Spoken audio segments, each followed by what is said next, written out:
الرحمن الرحیم اللہم صلی علی سیدنا مولانا محمد وعلی آل سیدنا مولانا مبارک وسلم بعدد کل ذرۃ مئات الف مرہ۔ السلام علیکم ورحمۃ اللہ وبرکاتہ۔ نماز بہت سی چیزوں سے، بہت سی بے احتیاطی سے فاسد ہو جاتی ہے۔ اس کی مختلف وجوہات ہوتی ہیں، ان میں سے ایک وجہ ایسی بھی ہے کہ ہمارے مسوڑوں سے خون کا آنا، اور ہم لوگوں کو، بہت سے لوگوں کو مسوڑوں کی بیماری لاحق ہوتی ہے جس میں خون نکلتا رہتا ہے۔ تو یاد رکھیں کہ مسوڑوں سے خون کا نکلنا کس حد تک نکلے گا کہ نماز کو وہ فاسد کر دے گا، یہ ضروری ہے سمجھنا۔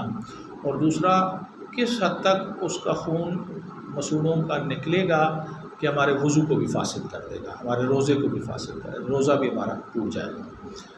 تو سمجھنے کی ضرورت یہ ہے کہ جب مسوڑوں سے خون اس حد تک نکلے کہ آپ اس کا ذائقہ حلق میں اپنے محسوس کریں،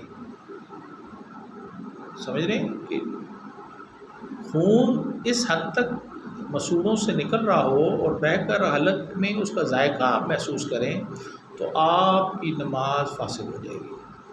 اور اس کے ساتھ ہی اگر آپ رمضان میں ہیں تو آپ کا روزہ بھی فاسد ہو جائے گا۔ نماز پھر آپ کو دوبارہ سے لوٹانی پڑے گی، اور روزہ تو ظاہر ختم ہو گیا، اب اس کی بھی قضا میں لوٹانی پڑے گی۔ اچھا، اس سے وضو کا تعلق نہیں ہے، یاد رکھیں۔ وضو کا تعلق تھوڑا ڈیفرنٹ ہے کہ وضو کے لیے ہمیں کیا شرط ہے کہ وضو کے لیے دیکھنا ہوگا کہ اگر مسوڑوں سے خون نکلا ہے تو ہم نے اس کو تھوک کر دیکھنا ہوگا۔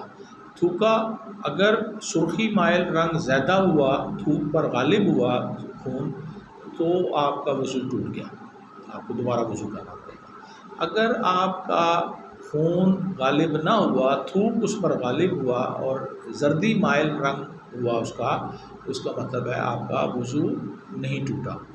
تو خون، مسوڑوں کے خون کا تعلق وضو سے ٹوٹنے کا یہ ہے کہ آپ کو تھوک کر دیکھنا پڑے گا، اور نماز اور روزے کے فاسد ہونے کا تعلق حلق میں اس کے ذائقے کو محسوس کرنا ہے۔